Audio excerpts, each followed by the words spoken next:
Well, that's a very interesting thing. What is any of this stuff here? What is success there? Yeah, we're talking about Holland. So in Holland, it's in Holland, it's very the tax penalties are very high. There's no incentive to have houses. I believe what they do, for instance, you have a house, and they give you a tax deduction for interest. For the rent, you mean? No, you buy a house, say. Yeah. You buy a house, so you get a tax deduction for the interest. Yeah. But on the income side, you got to put in the imputed rent, the pretend rent. I see. As income. I So see. it makes it, and if you've got investment houses, you get tax deduction for the interest, but you got to put twice the rent in as income. Wow. So the net result is people, the houses are owned by these corporations, like trusts, like it's a bit like the Housing Commission, and so you just rent, and people just rent, and when they die, they got nothing, because the way people develop wealth in Australia, mostly, is by buying real estate and sitting on it. You buy one house. So if you had three houses, but one house, you're right. Look, the thing that's is, where the wealth comes. In Germany, that people can be middle class, and not own a house. Yeah, they have 10-year rental agreement. So you rent a thing for 10 years, right? But the thing is too, these people do have. It's not just about spending all the money. Then they do have, like, money invested. But you can never make money out of that. See. But if it's put into shares and that there. You're right. Yeah. So let's suppose you're off, right? Yeah. A person like that. So he's got, say, in a year he saves $20,000. Sure. So he invests in shares. But what's the best he can expect? We invest. The best he can expect 20 can go to 40. Sure. In a period of time, say 5 years time. But let's look at this other way. Can I explain something to you? Yeah. Look at me, right? Yeah. Okay, get divorced, right? Yeah, get divorced. So I got divorced, right, and I end up with nothing. 50,000 if I'm lucky. Yeah. My super, I got 90,000 in super. That's 90,000 I would never have, isn't it? I'd be destitute. Well, I'm still destitute, right? But do you understand what I'm saying? Like, that 90,000 still can grow nicely now, can't it, or not? If it gets 5% return, it grows, doesn't it? Well, you don't see it that way, or not? Some people, that's all they've got. Yeah, no. Do you understand? That's super. Yeah, but they never had super before. But I suppose, right, so you're saying... But I'm saying super is 10%. It takes 9%, doesn't it? Whatever it is, right? So you're going to say, right, so you got super, and let's suppose you had no house. So you got the super, and when you retire, how much you got? Well, at the moment, right, I'm not putting anything into super. No. Let's suppose, well, your next door neighbour, how much would he have? Okay. Well, 300,000, 400,000. Sure. In super. Right? Sure.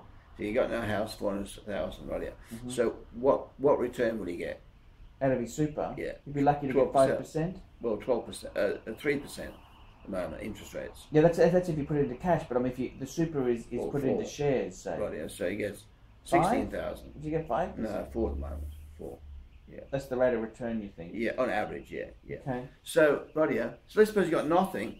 The government gives you 23,000 a year. How much would you need to earn 23,000 a year? You need $1 million. Yeah. So you have nothing. The guys with a house paid off, and it gets to the government is better off than the guy with his super. It is.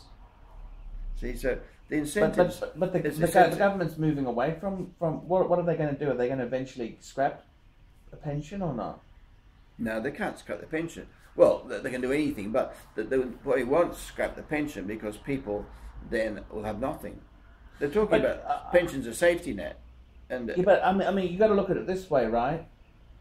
For the tax you pay in Australia, 40% goes into welfare. Yes. So what's wrong with that? I mean, let's put it this way. You're talking about welfare. I mean, education's not welfare. Your kids go to school for free. They should make all schools pay. What I'm saying to you is that the biggest chunk of your tax dollars goes into pensions and unemployment benefits. But that's irrelevant. Right, let's suppose it does, right? Sure. What about goes into education? It's another probably 30%. No, it's and not. Hospitals. It's not So that much. if the government, it's not that much. If the government was clever, and they said, if you want to go to school, you pay. If you don't go to school, you go to factory, right? Sure. So no education handouts, no hospitals. If you're sick, you die. Sure. Right?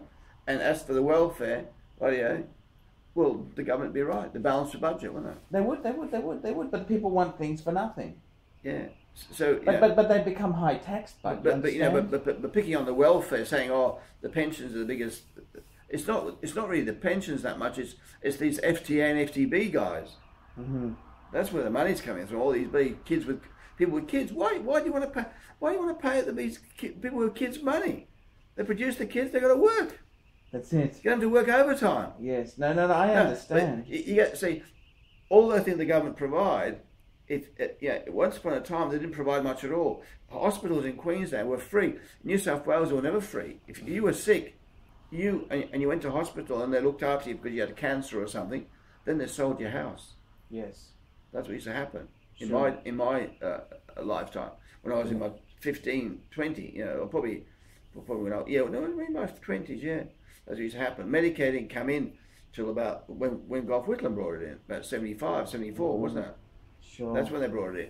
But so people would die, would lose everything because of illness. Education, well, they had state schools with limited facilities, mm-hmm. or the convent schools with big belts, mm-hmm. And you couldn't. The world's moved ahead a lot faster since then. That's 50 years ago. Yeah, well, I'm saying, well, therefore, the same as welfare. I mean, they probably had better welfare then. No, it's worse. Welfare for pensioners is ratchet. Everybody got a pension. When you were 60... The problem is the people didn't live that long then. That's the problem. The problem is they didn't live... Once you retired at 65, you lived to 70? Yeah, well, at 70, there was no means test for pensioners. Everybody got a pension. Even if you're a millionaire. Everybody got a pension. What about now? Nobody gets a pension, almost. So... with the type of government that you'd like to lead, in fact, what you do if you solve the budget, abolish handouts for kids. That's the first thing you need to do. Hospitals, make them you pay or die. Education, you pay or like in a lot of countries, you just go to grade 10, and then if you want to go education, you pay. Yes. Universities make them 3 times the price. Yes. Right, so you get people from rich families become doctors, and the clever guys that work in factories. But the problem is, you look at the system now. It's basically rich people become doctors still. It's more to it. Unfortunately, this hocus pocus,